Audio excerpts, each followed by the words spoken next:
복음을 담을 새로운 틀을 세우라 라고 하는 제목으로 오늘 같이 함께 말씀 전하고자 합니다. 사랑하는 성도 여러분, 오늘 본문을 보면 요한의 제자들과 바리새인의 제자들은 금식하는데 왜 예수, 당신의 제자들은 금식하지 않습니까? 라고 하는 질문으로 시작됩니다.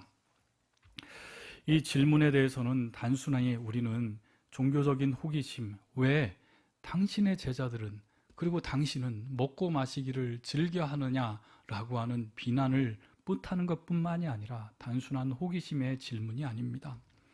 이 질문 속에는 분명히 불편함이 들어 있습니다. 더 깊이 들어가면 두려움도 존재합니다. 왜냐하면 금식이라는 행위는 바리새인들에게는 단순한 경건 행위가 아니라 바로 그들 자신이 누구인지 증명하는 정체성의 표지이기 때문입니다. 사랑하는 성도 여러분, 우리는 언제 금식합니까? 무엇 때문에 금식했습니까?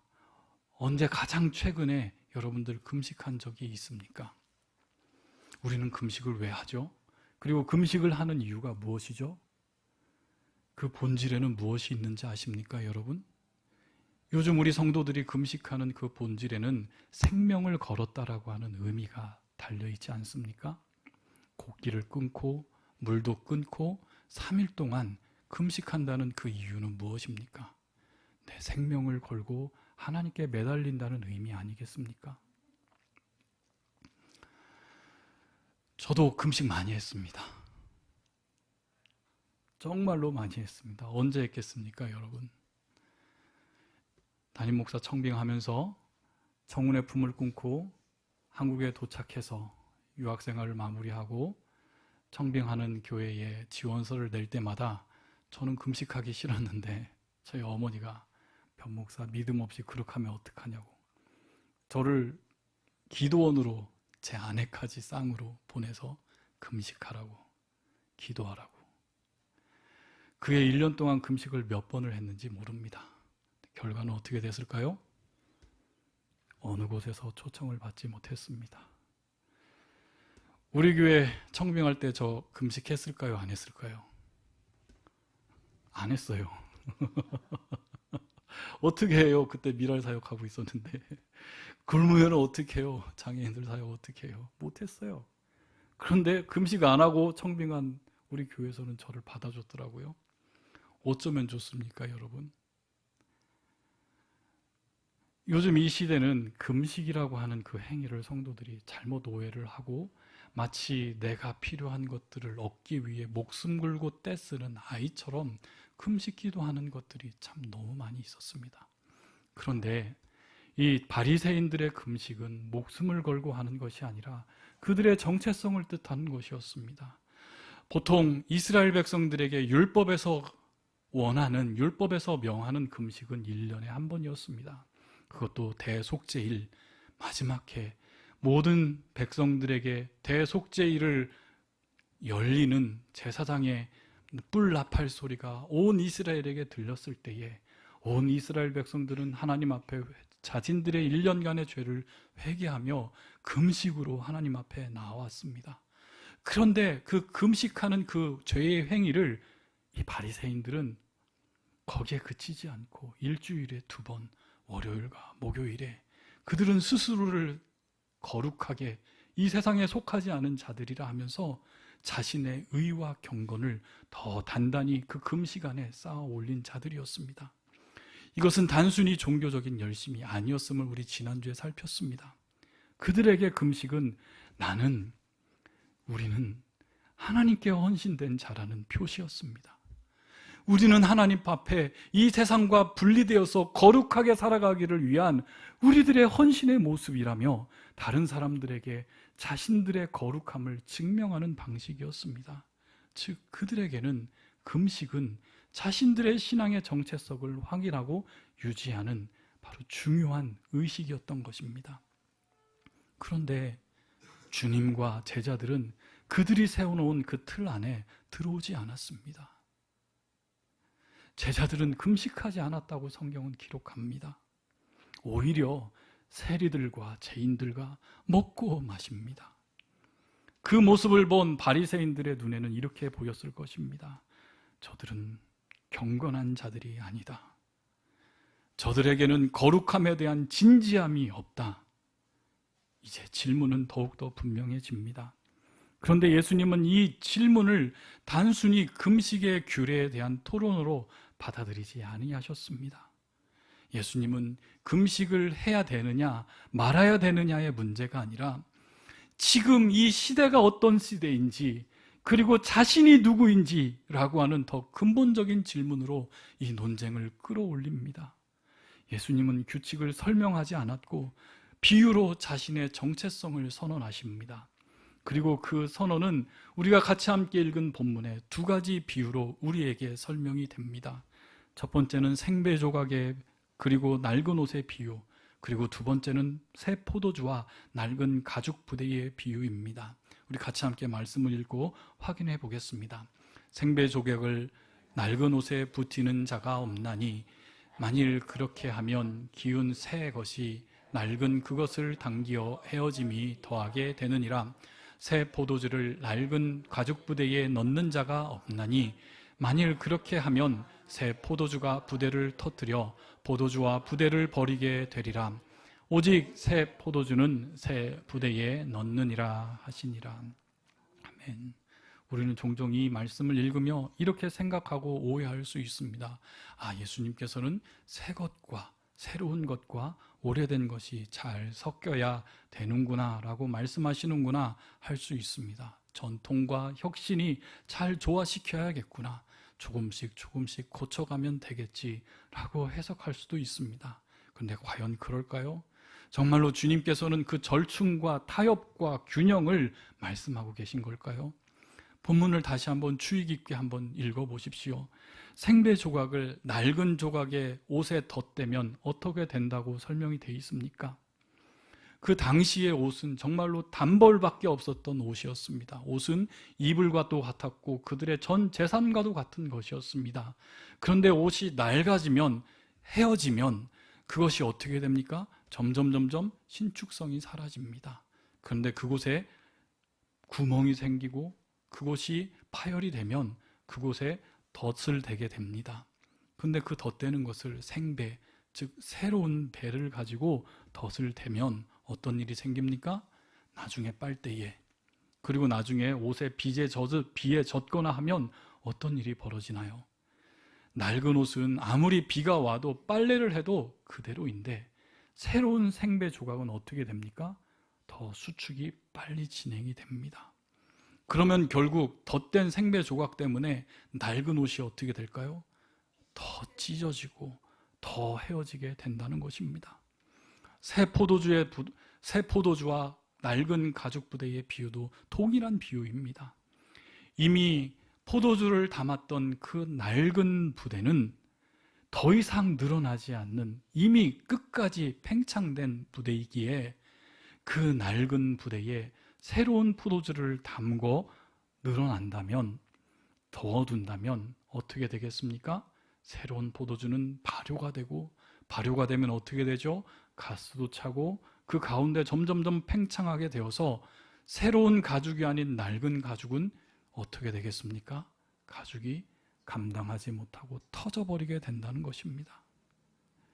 예수님은 여기서 조금 더 조금씩 수선해 가자, 천천히 개선해 가자, 둘을 적당히 섞여보자 말씀하지 아니하시는 것입니다. 오히려 정반대입니다. 주님은 두 비유를 통해 분명히 선언하십니다. 이것들과는 같이 갈 수 없다. 생배와 낡은 옷은 공존할 수 없습니다. 새 포도주와 낡은 부대는 결코 함께 할 수 없습니다. 시도하는 순간 둘 다 파괴됩니다. 이것은 양립 불가능하다는 주님의 선언하십니다. 이것은 충격적인 선언입니다. 왜냐하면 당시 바리새인들과 요한의 제자들은 모두 경건한 사람들이었습니다.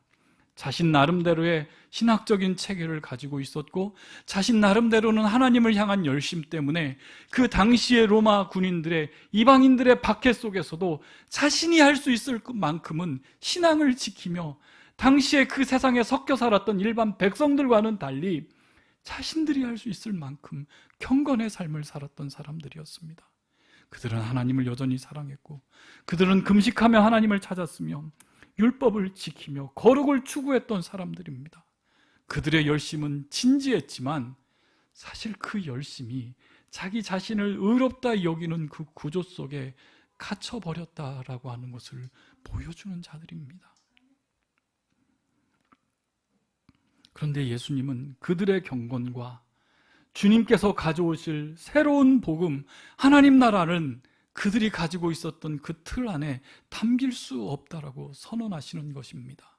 왜 그럴까요? 그들의 금식이, 그들의 전통이, 그들의 신학이 잘못되었기 때문일까요? 그들의 경건이 거짓이었기 때문일까요? 아니면 그들의 노력이 충분하지 않았기 때문일까요? 아닙니다.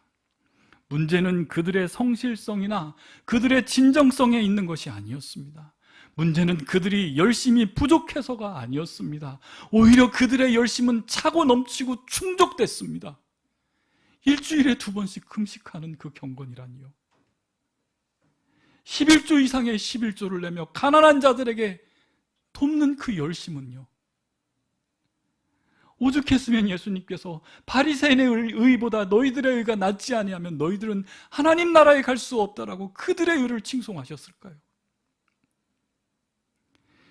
훨씬 더 문제는 더 큰 곳에 있었습니다. 그것은 바로 무엇을 담느냐가 아니라 어떻게 담느냐의 문제였습니다. 즉 경건의 내용이 아니라 경건의 구조의 문제였기 때문입니다. 여기서 우리는 핵심 질문을 던져야만 합니다. 새 포도주는 무엇이며 낡은 부대는 무엇이 되겠습니까? 예수님은 왜 이 비유로 금식 논쟁에 대해서 이렇게 답을 하고 계십니까? 바로 새 포도주는 하나님 안에서, 아니 예수 그리스도 안에서 주님께서 하나님의 아들이 이 땅에 오심으로써 시작된 무엇이요? 하나님 나라의 복음입니다. 이것은 단순한 가르침이 아니라 이 세상을 시작하셨던 하나님의 장대한 구원의 계획이었고 하나님의 마음이었고 하나님께서 아브라함을 선택하셔서 당신의 백성들을 이 땅에 보여주신 최종적인 목적이었습니다. 단순한 가르침이 아니라 단순한 도덕적인 교훈이 아니라 바로 새 포도주는 생명 그 자체입니다. 그것이 바로 하나님의 아들 예수 그리스도의 임재이며 성령 하나님의 역사이며 은혜의 폭발적인 능력이 됩니다. 새 포도주의 특징을 한번 생각해 보십시오. 포도주는 어떻게 됩니까? 발효가 됩니다. 팽창합니다. 살아 움직입니다. 그것은 우리가 통제하고 관리할 수 있는 대상이 아닙니다. 오히려 그것이 우리를 변화시키시고 그것이 우리를 새롭게 하는 역동적인 생명이 되어야만 합니다. 새 포도주는 정적이지 않고 역동적입니다. 예측 가능하지 않고 놀라움으로 가득 찬 생명의 영역이 넘치는 것을 상징합니다. 즉 그것은 우리 인간들의 계획에 갇히지 않고 우리의 기대를 훨씬 뛰어넘는 하나님의 생명의 운동하심입니다. 그렇다면 낡은 부대는 무엇일까요? 여기서 우리는 바리새인의 금식이 어떤 구조 안에 있었는지 이해해야만 합니다. 바리새인들의 금식은 율법 중심의 인간의 경건이었습니다. 본질적으로 우리는 이런 질문에서 출발해야 됩니다. 나는 무엇을 해야만 하나님께 인정을 받을 수 있는가? 내가 무엇을 성취해야 의로운 사람이 될 수 있는가? 이러한 질문들은 계산으로 이어집니다. 어떻게요? 내가 얼마나 금식을 했는지, 내가 얼마나 성경을 하루에 읽었는지, 내가 하루에 얼만큼 기도하는 시간을 늘렸는지, 내가 얼마나 헌신하며 내가 얼마나 11조를 잘 감당했는지, 내가 얼마나 많은 헌금으로 헌신을 감당했는지, 내 거룩하게 살기 위해서 나 자신이 얼마나 고통스럽게 살아왔는지, 그것을 통해서 나의 정체성을 증명하려고 하는 구조입니다. 이것이 바로 낡은 부대입니다. 이것이 바로 공로 중심의 신앙입니다. 행위로 정체성을 증명하려는 바리새인과 서기관들이 보여주었던 자신의 의의입니다. 나의 의를 세우는 것입니다. 그래서 나의 의를 세우기 위해서 우리에게 닥쳐진 것은 무엇입니까? 끊임없이 슬프고 아무리 해도 도달할 수 없는 그 긴장 가운데서 고통만이 남았던 것이, 아니 슬프고 더 고통스럽고 더 피곤하고 지치고 결국은 무슨 고백까지 합니까? 목사님, 저 끝났습니다. 목사님, 저 번아웃 됐어요. 목사님, 저 쉬면 안 돼요.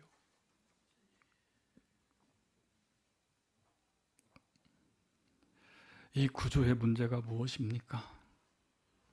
이 구조 안에서 우리는 아무리 노력해도 부족합니다. 왜냐하면 우리 인간의 노력은 아무리 노력한다 할지라도 하나님의 기준에 도달할 수 없기 때문입니다. 일주일에 금식 2번을 하면 누군가는 3번을 금식합니다. 누군가는 11조를 드린다고 하면 누군가는 10의 2조를, 아니 절반 이상을 드린다는 사람도 생깁니다. 이 경쟁은 끝이 없고 그 측명은 만족이 없게 됩니다. 그래서 이 구조는 반드시 좌절과 자기 정죄로 끝나게 됩니다. 그래서 더 깊이 들어가면 우리는 하나님을 두려워하게 되고 하나님의 임재를 기뻐하심으로 받아들이는 것이 아니라 오히려 심판으로, 마치 아담과 하와가 하나님이 그들 앞에 나타났을 때에 저 깊은 곳으로 하나님이 없는 저 그늘 속으로 숨어들었던 그 두려움으로, 심판으로 하나님의 임재를 받아들이지 않았습니까? 반면 주님께서, 우리 예수님께서 그 땅에 가져오신 복음은 완전히 다른 구조 위에 세워져 있습니다. 그것은 바로 은혜의 중심이라는 하나님의 경건입니다. 인간의 경건으로 이룰 수 없는 하나님의 경건이 은혜로 임함입니다. 이것은 이런 선포에서부터 시작됩니다. 하나님께서 이미 나를 받아주셨다. 내가 신랑과 함께 있는 혼인잔치에 있는 하객이며 신부이다. 나는 사랑받은 자녀다. 이것은 완전히 다른 출발점이 됩니다. 내가 무엇인가를 했느냐가 아니라 하나님께서 나에게 무엇을 행했느냐, 하나님께서 나에게 무엇을 행했느냐, 거기에서부터 출발이 되는 것입니다. 그래서 예수님은 19절 말씀에 결정적으로 말씀하십니다. 19절 말씀 읽겠습니다. 예수께서 그들에게 이르시되 혼인집 손님들이 신랑과 함께 있을 때에 금식할 수 있느냐? 신랑과 함께 있을 동안에는 금식할 수 없느니라.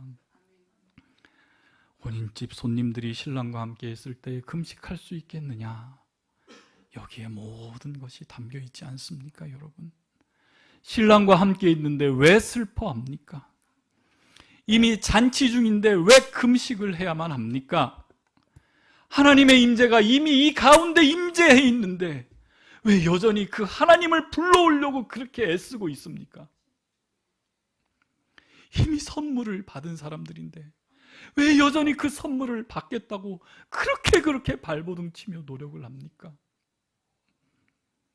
여기서 우리는 바리새인의 금식과 예수님께서 말씀하신 그 혼인잔치의 근본적인 차이를 우리는 깨달아야만 합니다. 바리새인들의 금식은 하나님은 아직 오지 않았다입니다. 그러나 우리는 여전히 하나님께 향하여 한 걸음씩 우리는 스크럼을 짜고 우리 같이 함께 나아가고 있다라고 하는 전제 위에 서 있습니다. 그런데 우리 예수님께서는 선언하십니다. 신랑이 이미 왔다. 너희들은 이미 잔치가 이미 시작된, 잔치하고 있는 자들이다. 이것이 바로 새 포도주가 낡은 부대와 함께할 수 없는 이유가 됩니다. 은혜의 복음은 공로의 체계 안에 담을 수 없습니다, 여러분. 임재의 기쁨은 부재의 슬픔이라는 틀 안에 들어갈 수가 없습니다. 이미 주어졌다라고 하는 선언은 내가 무엇인가를 해야 한다라고 하는 그 시스템 안에 공존할 수 없는 것입니다.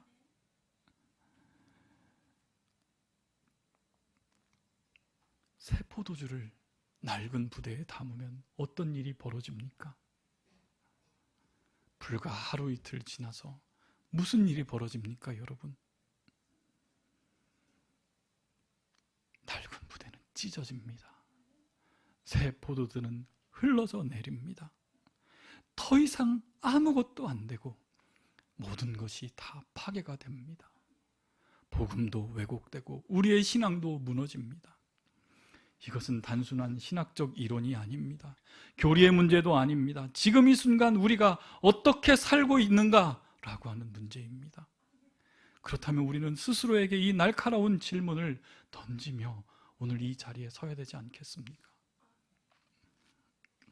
혹시 우리는 복음이라고 하는 새 포도주와 여전히 성과와 기준, 그리고 비교와 자기 증명이라고 하는 그 낡은 틀 안에 우리를 스스로 가둬두려고 하고 있지는 않습니까?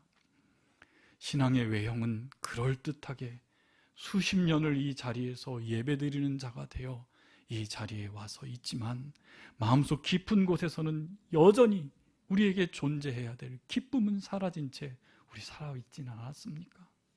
우리는 여전히 예배하고 봉사하고 헌신하고 헌금합니다. 그런데 정직하게 물어봅시다.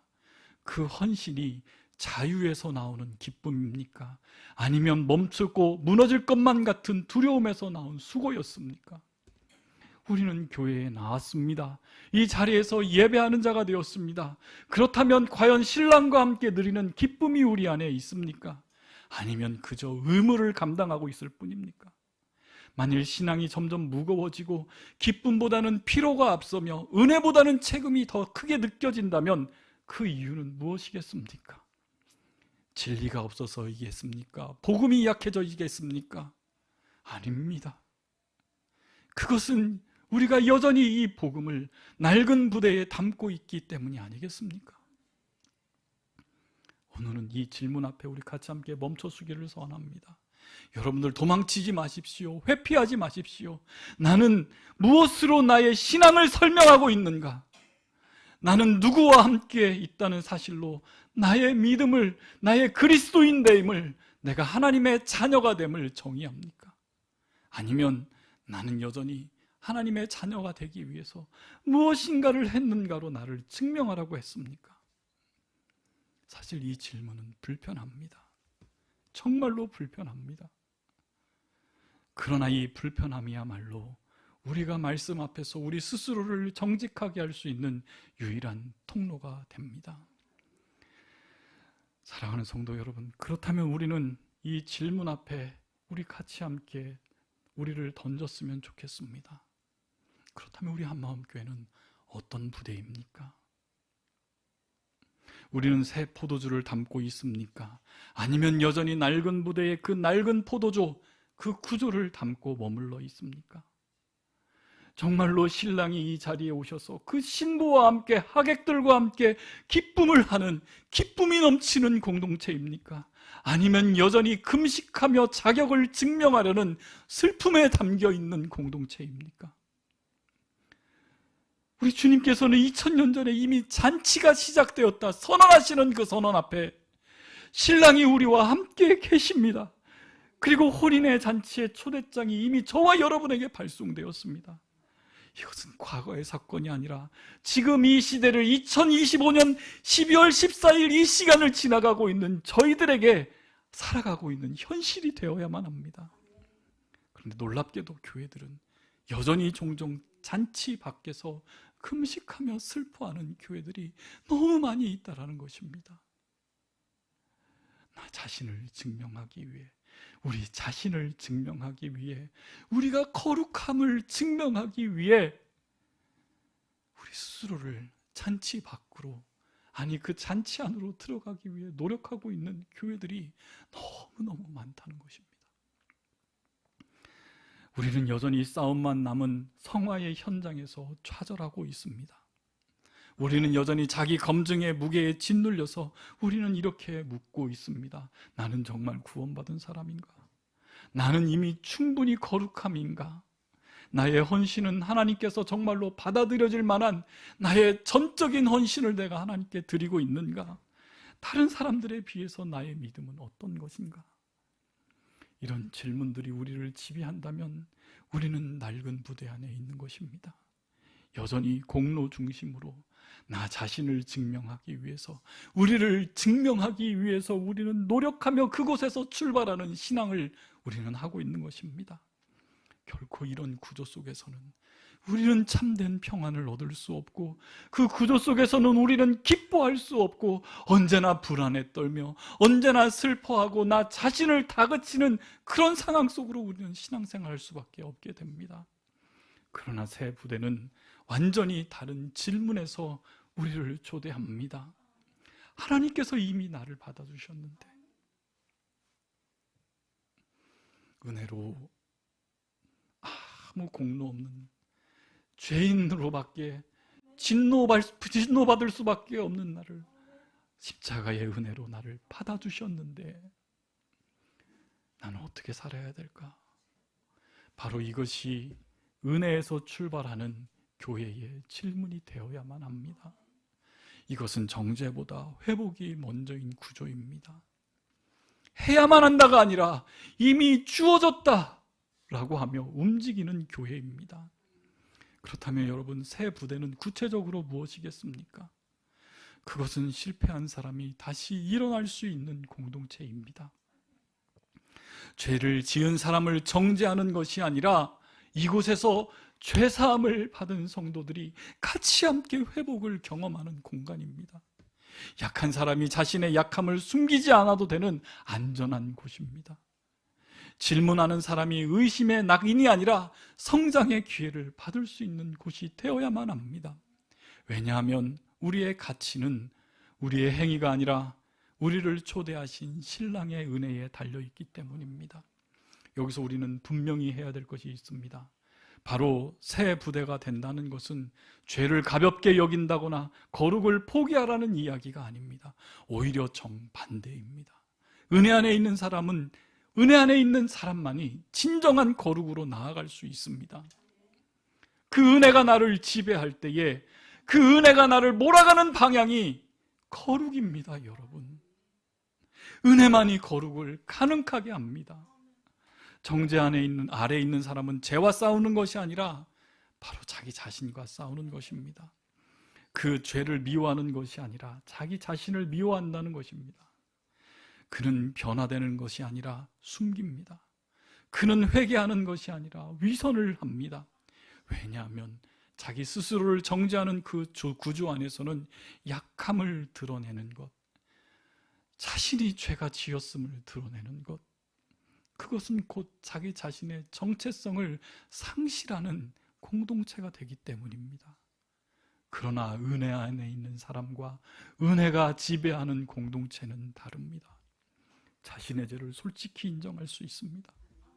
자신의 약함을 솔직히 드러내며 자신이 온전해짐을 바라는 그 사랑의 공동체가 되어야만 합니다. 왜냐하면 그의 정체성은 그의 행위가 아니라, 그의 약함이 아니라 바로 신랑의 초대에 달려 있었기 때문입니다. 그래서 그는 실패하여도 좌절하지 않습니다.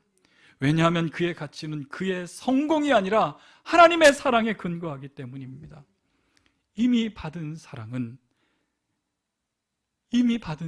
능력으로 죄에서 돌이킬 수 있는 기회가 우리 모두에게 선언되었기 때문입니다. 사랑하는 성도 여러분, 한마음교회는 복음을 담기 위해 새로워져야 하는 교회이지 복음을 지키기 위해 낡아져야 하는 교회가 아닙니다. 이것이 무엇을 의미합니까? 복음이 살아 역사하시는 생명력이 넘치는 공동체가 되어야만 한다는 것입니다. 과거의 형식을 고수하는 것이 아니라 바로 현재의 복음을 우리가 살아내야 되는 것을 의미합니다. 그리고 그것은 우리가 더 열심히 무엇인가를 노력하는 것으로 되는 것이 아닙니다. 이미 우리가 받은 은혜를, 이미 우리에게 주신 그 은혜가 흘러넘침을 우리가 확인하며 그 안에서 그것을 믿고 그것으로 해석하며 이 세상을 살아낼 때 가능합니다. 즉, 새 부대는 우리의 노력으로, 우리의 진심으로, 우리의 진정으로 만들어지는 것이 아니라 이미 우리에게 주어진 그 은혜를 확인하는 그 자리에서 가능합니다. 그래서 예수님은 금식을 부정하지 아니하셨습니다. 다만 예수님은 말씀하십니다. 신랑이 함께 있을 때에 금식보다 먼저 기쁨이 있는 너희들이냐. 사랑하는 성도 여러분, 우리 기뻐합시다. 우리 기뻐합시다. 이 자리에 있는 것만으로도 기뻐합시다. 하나님께서 우리에게 베풀어 주신 은혜가 무엇입니까? 우리 너무 고통스러웠지 않았습니까? 각자 각자에게 주신 그 믿음과 신앙으로 교회를 지키기 위해 고통스럽게 슬픔으로 모일 때마다 괴로워하고 모일 때마다 슬퍼하며 왜 이렇게까지 해야 하는가라고 고민하며 고통하며 살았던 세월이 우리 안에 있지 않습니까? 이제 그것을 벗어던지고 우리가 만날 때마다 모일 때마다 기쁨이 우리 안에 넘쳤으면 좋겠습니다. 말씀을 맺겠습니다. 사랑하는 한마음교회 성도 여러분, 오늘 말씀이 우리에게 전해주는 메시지는 분명합니다. 즉, 교회는 여전히 무엇인가를 기다리며 우리를 증명하는 교회가 아닙니다. 우리는 우리 스스로를 교회됨을 증명해야 되는 교회가 아니라는 것입니다. 교회는 이미 신랑이 함께 있는 공동체입니다. 성경은 교회의 정체성을 어떻게 밝힙니까?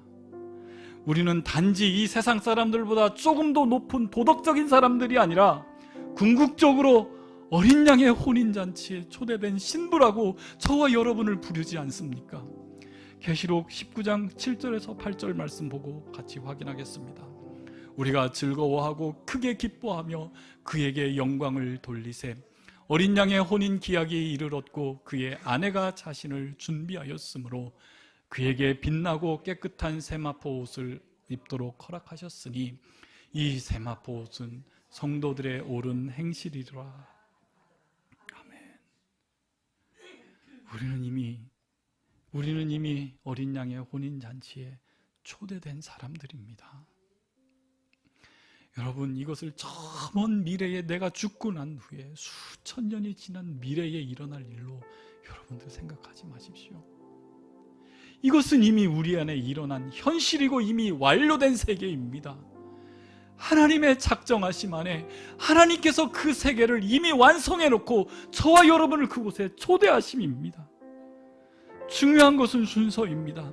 우리가 옳은 행실로 신부가 되는 것이 아니라 어떻게 해요? 이미 신부로 불러져 있기 때문에 그 은혜 안에 변화되어야 되는 것입니다. 이렇게 변하지 않는 것이 바로 우리의 정체성이 되어야만 합니다. 그렇다면 오늘 말씀은 저와 여러분에게 무엇을 묻습니까? 우리의 현실 세계는 어떻습니까? 우리는 여전히 죄와 싸웁니다. 그리고 넘어지고 흔들리고 고통스러워하며 다시 주님 앞에 와 회개합니다. 그러나 그 싸움의 한복판에서 우리는 누구로 서 있습니까? 아직도 그 자격을 증명하기 위해서 고통스럽게 절규하며 슬퍼하고 고통해야 하는 사람들입니까? 아니면 이미 초대받은 신부입니까? 복음은 분명히 우리에게 선언합니다. 여러분, 우리는 버려진 자들이 아닙니다. 우리는 결코 버려질 수 없습니다. 연약하지만 심판을 기다리는 종들도 아닙니다. 이미 우리는 초대받은 신부입니다. 낡은 부대는 더 거룩해지려면 받아들여질 것을 속삭이지만 새 부대는 이미 받아들여졌기에 우리는 같이 거룩을 향해서 간다라고 고백합니다. 즉, 우리의 정체성은 우리가 무엇을 했기 때문이 아니라 우리가 누구와 함께 있기 때문에 그것으로 우리는 은혜로 삼습니다. 그러므로 사랑하는 성도 여러분, 한마음교회는 이렇게 선포해야만 합니다. 우리는 신랑이 없는 교회가 아니라 이미 함께 계신 신랑과 함께 살아가는 교회입니다. 우리는 슬픔의 시대, 정죄의 시대, 자기의의 시대에 서 있는 공동체가 아니라 바로 기쁨의 시대를 살아가는 주님의 거룩한 신부로 살아갑시다. 증명하려고 노력하지 맙시다. 즐기며 살아갔으면 좋겠습니다. 기쁨으로 즐기며 살아가는 것, 그것이 바로 한마음교회입니다. 이제 질문은 하나입니다. 우리는 계속 우리 자신을 증명하며 무게를 지고 살아가겠습니까? 아니면 주어진 은혜 안에서 살아가겠습니까? 그 대답은 여러분들이 하십시오. 오늘 그 무거운 짐을 내려놓으십시오. 잔치는 이미 시작됐습니다. 신랑은 우리와 함께 하십니다. 언제나 함께 하셨습니다. 내가 울고 나 자신을 증명을 하고 발버둥 칠 때에도 신랑은 옆에서 보고 우리를 어루만져 주셨습니다. 바로 이 기쁨이 우리 서로를 회복시키고 세상을 향해 담대히 선포합시다. 신랑이 오셨다. 우리 안에 이미 잔치다. 우리는 잔치로 날마다 기쁨으로 살아가겠다. 이 기쁨으로 살아갈 수 있는 우리 한마음교회 되기를 주님의 이름으로 축원하며 축복합니다. 우리 같이 함께 우리의 결심이 아니라 우리를 여기까지 이끄신 그 은혜를 바라보며 찬양합시다. 그 은혜를 고백하면서 하나님의 은혜로 우리 같이 찬양하며 우리 결단하겠습니다.